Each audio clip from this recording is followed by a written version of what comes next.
Hello, hello. Welcome to Crazy E Games. We're in Honkai Star Rail for another week of my warps. Timestamps in the description below for those who want to skip right to the warps and see what I get. But yeah, this is the third week of this banner, of the Blade banner, and this will probably be the last week I will be warping on this banner. Yes, I do plan on warping on this banner. A lot of people in the comments of my previous week's warps was telling me that Blade is actually really broken with his the amount of damage he can do. So I'm actually kind of curious about that, and I wouldn't mind actually pulling him then. And also, like, apparently he has a lot of ways to regain his own health.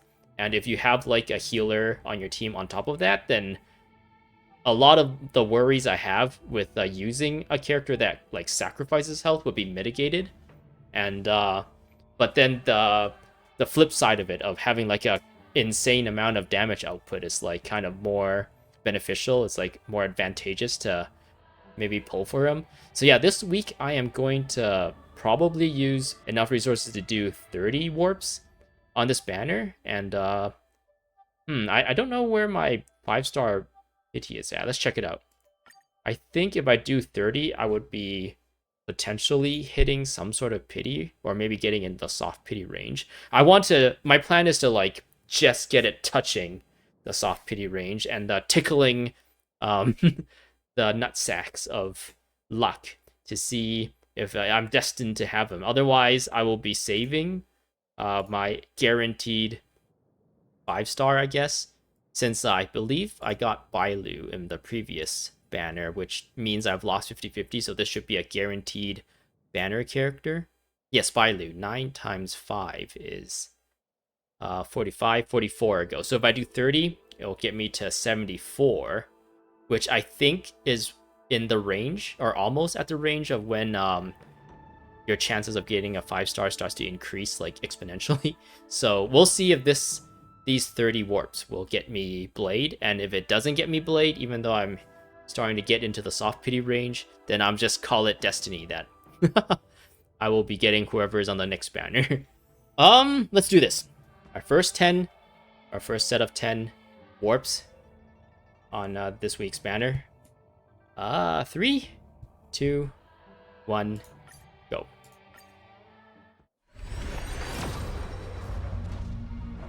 Oh, I got him. I think I got him.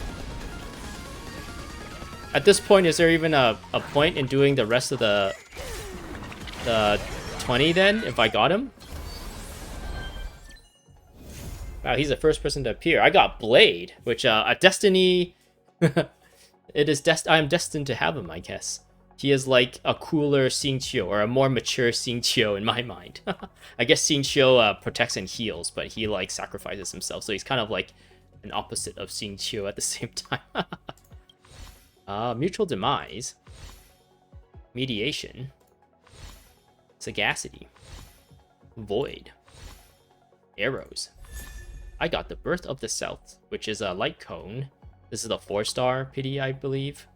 And it is a light cone that I previously have, so I can rank that one up, I guess. Passkey, Sagacity, Void. All right, it is destined. For some reason, like in my mind, I feel like I'm never lucky enough to actually pull the 5-star character outside of any pity. I'm always relying. I'm like so used to having to rely on the pity to get like the banner characters that it is always a pleasant surprise when something like this happens to me, and it's completely like outside of my expectations, essentially. But yeah, I'm like thinking, like, since I've already pulled him, is there any point in doing the rest of the warps that I said I was going to do?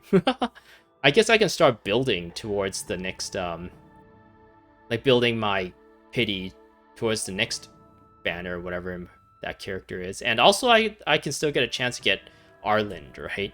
Oh yeah, I wanted to mention that it is a new start of the month. It is August now, and the reason why I had 5 is because if I click on this, what would happen? Oh, okay.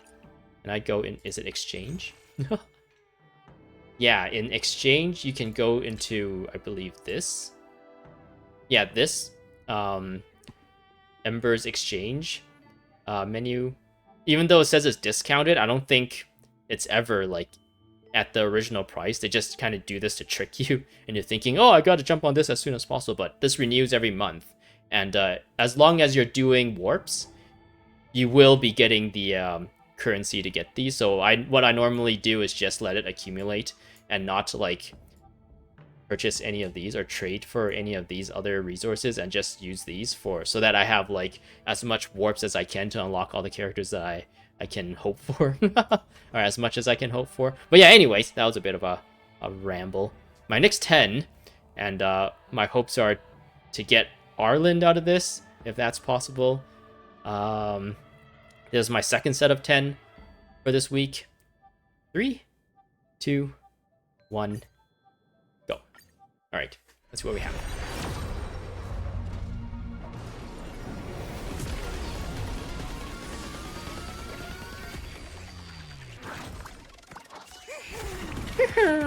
Pom pom. Alright, what do we have? Mediation.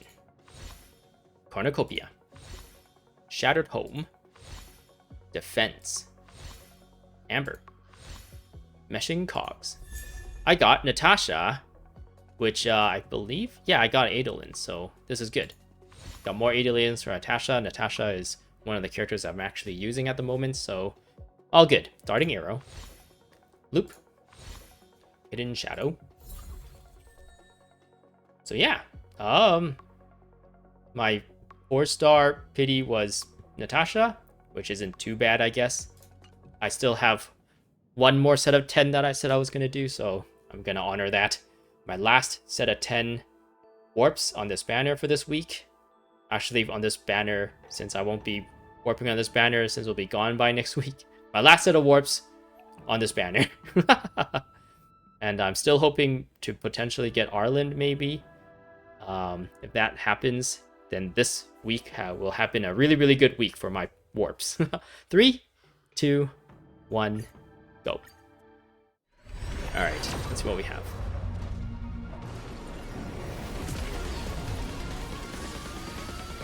His little feet. Bum bum.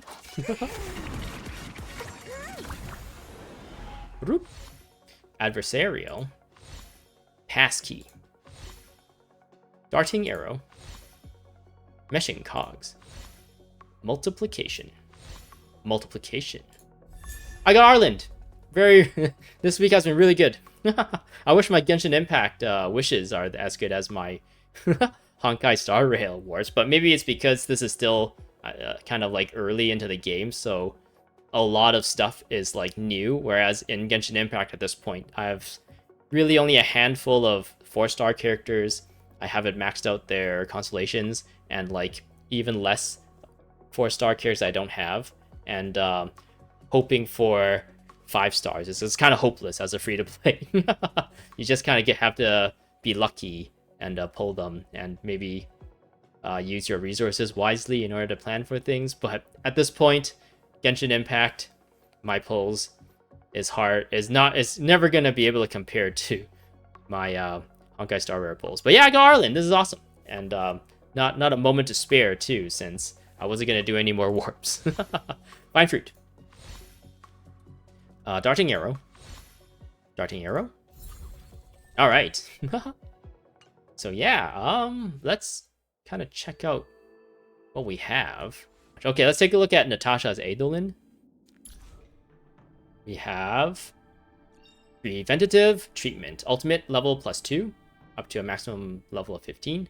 Talent level +2, up to a maximum level of 15. So this is what I traditionally would say a boring upgrade. It doesn't really change her all that much. It's just stat boost. A raw stat boost is all it is. Activate. Adolin Resonance. Preventative Treatment. So yeah, that is Natasha's level 5 Adolin. And these art look kind of cool. I wonder if there's actually like full-sized pictures of these art that you can look at. Anyway, the next one is Blade, the one and only. We'll just kind of take a look at his character model. He's got a glove in one hand and a bandaged hand on the other. And for whatever reason, the outside of his sleeve is bandaged. Or does this like represent like some sort of faction or something that he's a part of? Man, he looks really cool. He has like one little earring. His hair kind of splits into two, what would you call this? Like pigtails? I don't know. I don't know much about hairstyle terminology. He has a really cool sword. And yeah, I can probably equip him with something. Give him, he's like this mean, dark, edgy looking guy, and give him like a cute little puppy like oops. And yeah, that's Blade. Huh, only like that talent thing actually gives him health. It doesn't look like he gains health through his ultimate at all, which I was, I guess, previously incorrect about then. But yeah, the thing about him is that he doesn't get any bonuses, it seems like, or at least not from what I can see, for having low health. Like, for example, Hu Tao in Genshin Impact, or Shinobu in Genshin Impact, they get like a damage bonus when their health is like below a certain time, or certain like point. But it seems like if you just like keep topping him up, and the more he seems to do more damage, the more health he sacrifices. So it's like best to keep him topped up. So the flow of the battle, for me at least, is just like keep him topped up all the time. I don't have to like worry about, oh, is he like at 75% health, 50% health, and all that kind of stuff, which is nice. The next would be Arland. And I've already met him in the story. I guess I met Blade in the story too, but I met Arland like really early on in the story. And he works under Asta. I think he's like the security officer. From what I understand, he also sacrifices his health. Instead of using like a skill point, you can kind of choose that. And if you don't want to sacrifice his health, then you can choose to use a skill point instead to do his skill.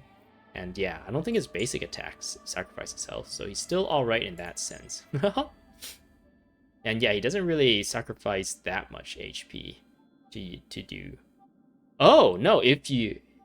His skill always consumes HP. It's just that it doesn't cost a skill when you use it. Anyways, I think this is all I have. So yeah, I guess all I have for today. This one went a little bit longer than I was hoping for. Maybe it's because there was 30 warps and I got quite a lot of good stuff out of it. So yeah, if you stuck around to this point, thank you. I really appreciate it. Hope to see you in the next one, where I'll be warping on whatever comes after the Blade banner. And see what I get. Alright, thanks for watching. Hope to see you in the next one. I gotta go now. Whoop, goodbye. Goodbye. Goodbye.